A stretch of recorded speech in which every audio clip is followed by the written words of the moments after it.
Good morning. We are now witnessing the sixth Gaza war, or rather the Israeli operation against Hamas and Gaza, starting in 2006. By some counts, it is the fifth, and by other counts, it is the sixth operation of the Israeli military to destroy Hamas. Now, it's a very major and a very disturbing event in the world, and I think the whole world is now concerned about what is happening and where it is heading. No one knows, I don't know how long this will go on and how this will end, but I can say this with some degree of certainty, that in the short term it will be catastrophic for the people of Gaza, but in the long run I think it will end well for them.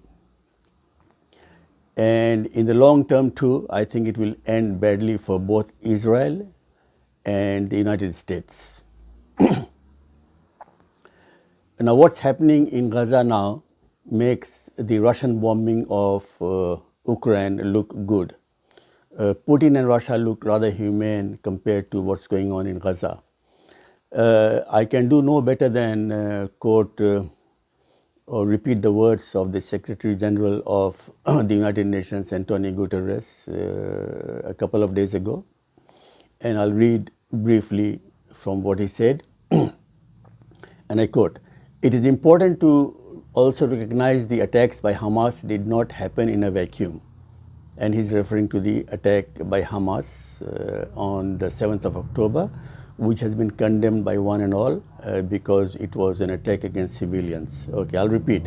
It is important to also recognize the attack by Hamas did not happen in a vacuum.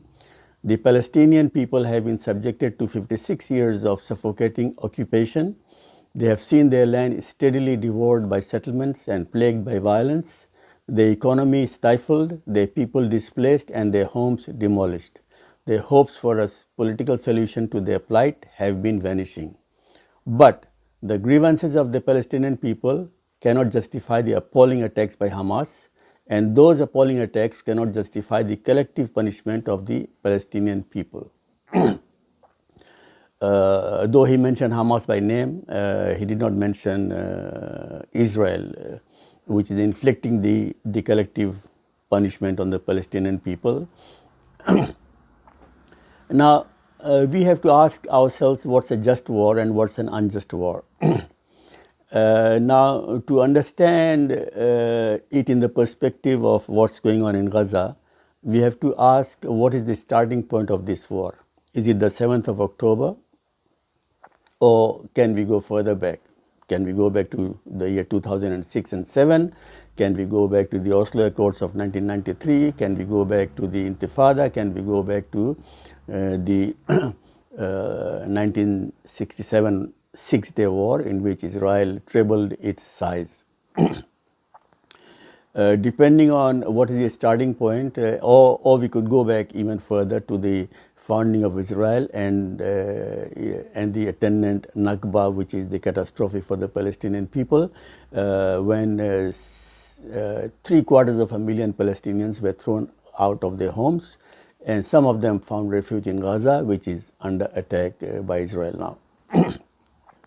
It's obvious that Israel now intends to depopulate Gaza and inflict a second Nakba by throwing the Gazans into the Sinai desert and have what they think of as total security for themselves. Now, as we see, total security for Israelis amounts to total insecurity for the Palestinians, and not only in Gaza but also in the Palestinian occupied territories, what is called the West Bank.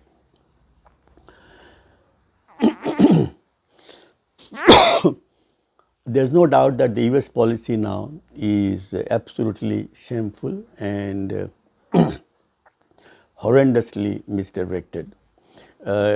Israel now seems like an extension of the United States, or rather the other way around, the United States as an extension of the Israeli government. And the policies of the United States seem not to be made in Washington anymore, but rather in Tel Aviv.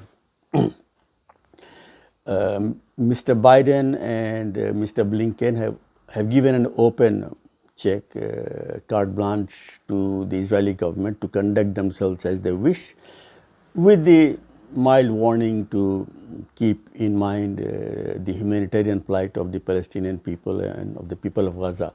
Now that sounds like a lip service, because even before the Israeli bombing started after the 7th of October, the United States had begun to supply weapons of all kinds, missiles, rockets, bombs, to the Israeli army.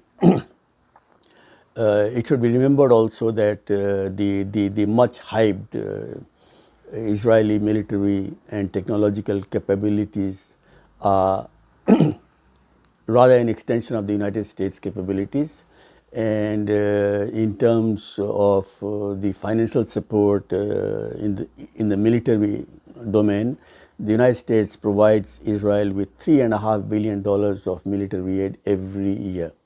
And this is for a population of less than 10 million, and for a territory that's rather small. $3.5 billion of military aid to Israel, and this comes to through the government. And there are many other avenues of American support for Israel. Many Americans hold dual Israeli nationalities. Investments and other things flow freely between the two countries. But for the United States to have given a blank check to Israel doesn't portend well for American foreign policy and for its future. Now, America and Israel not only seem like very close allies, but rather more like Siamese twins joined at the at the waist. Now, where this will take the United States? Now, even before this happened, people were beginning to be worried about the United States. So one, there was the gun violence issue. Then there was the extreme polarization between the parties and within the parties. Then there was the Trump phenomenon. And now we know for 3 weeks the United States has been without a Speaker of the House, the third most important position in the country. And now, to add to that, we have the Ukrainian war that is very important to win for the United States and for the West. And now we have this, where the United States has virtually given up its control of its own foreign policy, which is now being dictated by a Jewish lobby and the Israeli state, led by the very belligerent and opportunistic Mr. Netanyahu. Now, I say this with a great deal of sadness, because I am known amongst all my friends as openly pro-American, which means that, given a choice between choosing America or Russia or China in terms of their values, their foreign policy, their economic liberalism, the freedom of expression, the human rights issues. On all these issues, I am aligned with America, and without any apologies. Of course, I don't agree with everything that happens in America, and of course, America has been changing as well. 30 years ago, even 20 years ago, one could not imagine that a man as despicable as Donald Trump, who I think is not fit for public office, would not only run for president, but would actually be elected as president. And then he might even have a second run, which is in doubt now, but there's a large section of the American people who are supportive of Trump and who think he's the best thing that has happened to America in a long time. This doesn't speak well of American civil society or America as a country. And this is not the America that people have known in 4 decades. But what's happening now is absolutely unbelievable and rather dangerous for the United States itself. And I'm perhaps not the only one who is worried about the future of the United States, especially in relation to its conduct in the Middle East and its treatment of the Palestinian issue. But let us remember that no country ever has been able to dominate the rest of the world forever. We can, of course, recall the British Empire, on which the sun never set. It's now a second-rate world power. The same is true of France, and of course, we can go back further to the days of the Spanish Empire, to Portuguese colonialism and all that. So the United States is not what it was 50 years ago, 40 years ago. It's obvious for everyone to see. But the point is that quite a few crises are now converging in the United States. One, as I mentioned, was the gun violence. The other is the extreme polarization within the United States. Related to this, of course, is the degeneration in politics. The fact that we have someone like Donald Trump being elected president and having a second run at the office. Added to that, of course, is the real threat from a rising China and a very aggressive Mr. Putin.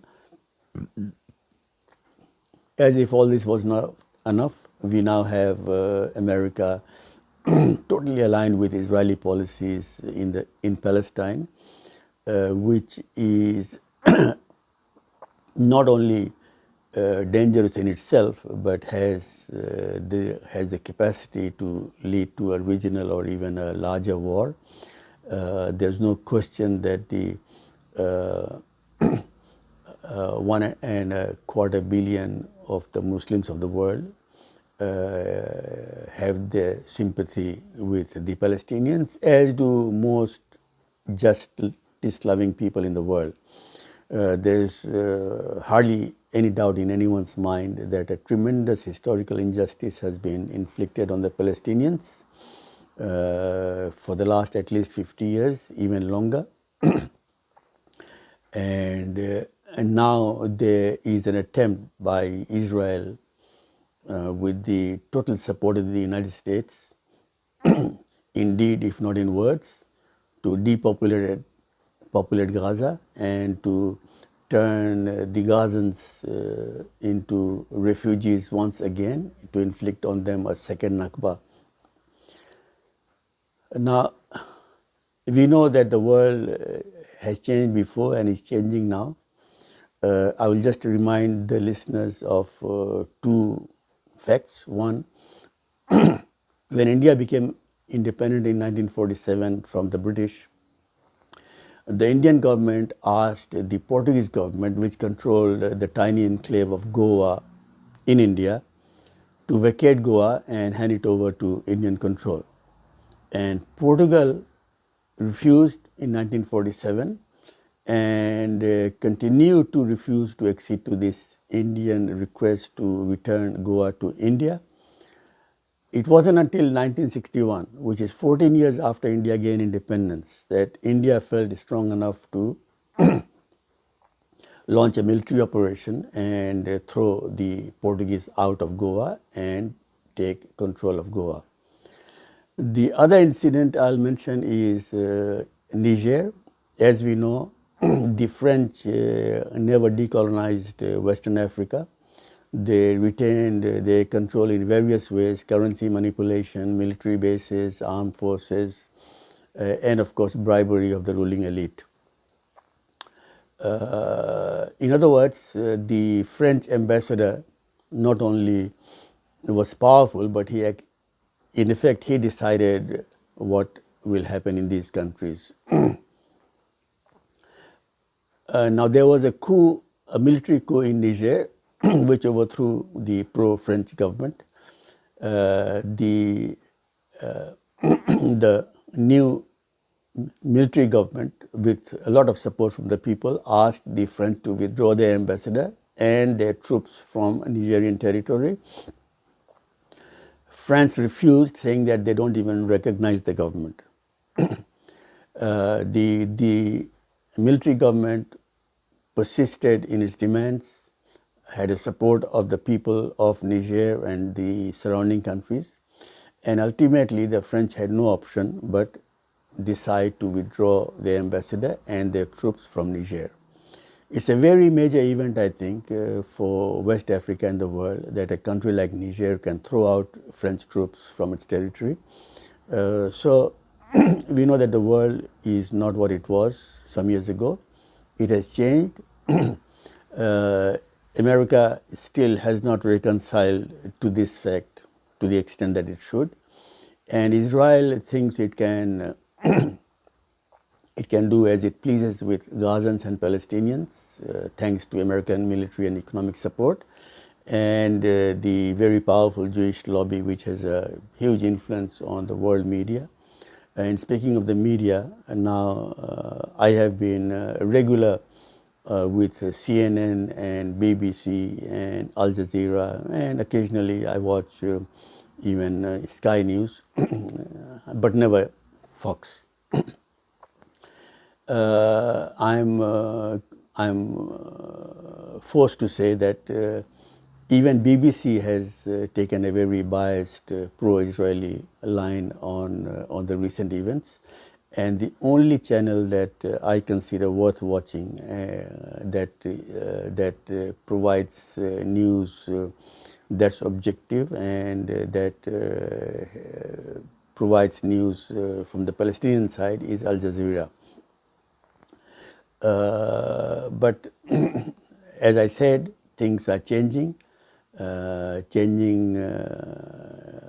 fast, and I'll repeat what I said at the beginning, that in the short term there is tremendous suffering for the people of Gaza, but I think in the long term things will have to change, because the Israelis, even with the American support, cannot win in this situation. And the world is watching, not in the sense in which the Americans always like to say the world is watching and the international community. In the true sense now, the world is watching how the United States behaves in relation to Israeli aggression against Gaza and the Palestinian people. I think this will now force the international community, the world, the United Nations, to bring back the issue of Palestine and a fair and just resolution of the Palestinian issue. And before I end, I must say that I truly admire the current United Nations Secretary General Antonio Guterres, not only in relation to how he has conducted himself recently, but even in the past. He is a man with his heart in the right place, and he likes to speak frankly and directly without equivocating and without mincing his words. He's a good man, and he is at the head of the United Nations, I think, at the right time. And thank you all.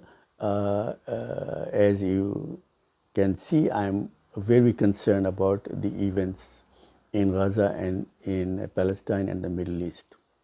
Thank you very much.